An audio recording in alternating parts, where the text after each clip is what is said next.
Λοιπόν, είμαστε εδώ για να κάνουμε έναν καθαρισμό σε μια σκούπα ρομποτική της Daikin, μάρκα η οποία πλέον δεν υπάρχει στο Amazon, eBay κτλ.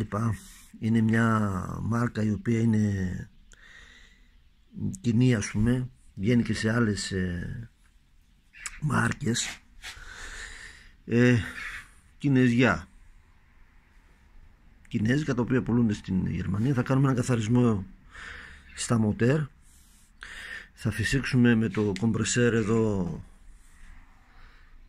όλη τη σκούπα γύρω να φύγουν οι βρωμιές, και μετά θα ρίξουμε και εδώ στους διακόπτες μέσα θα ρίξουμε από τις ρόδες σπρέι επαφής για να είναι λίγο πιο λειτουργήσιμη.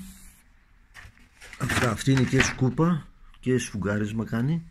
Δεν ξέρω αν την έχω παρουσιάσει πιο μπροστά κάπου αλλού. Καλή είναι. Στα 120 τετραγωνικά φεύγει στα δωμάτια, από εδώ από εκεί. Δεν έχει χαρτογράφηση, δεν έχει πάνω δηλαδή έχει ίσα το ματάκι μόνο και μόνο για να πηγαίνει στη βάση φόρτισης. Αυτά, τι άλλο να σας δείξω.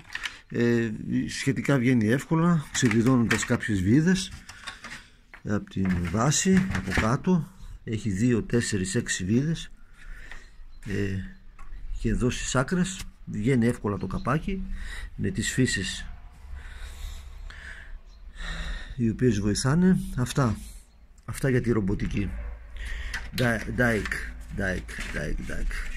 Καλή είναι. Με άριστα το 5 θα την έβαζα ένα 4. Δηλαδή κάνει τη δουλειά της καλά, καθαρίζει καλά, τρίχες, αυτά τα πάντα, δεν αφήνει τίποτα. Πιο καλή από την άλλη, τη μεγάλη. Λοιπόν, αυτά. Όπως θα δείτε, έχει πάρα πολύ σκόνη.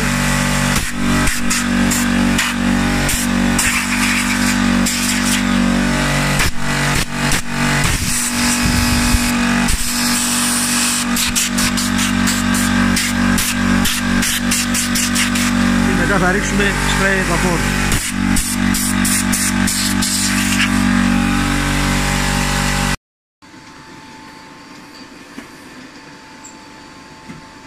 Έχει αλλάξει και ο θόρυβος, δουλεύει πιο άνετα, αφού αφαιρέσαμε από τη βούρτσα τριχάκια και διάφορα άλλα.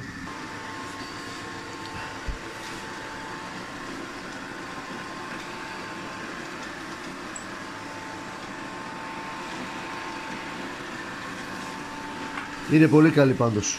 Γενικά όλες αυτές τις σκούπες είναι καλές.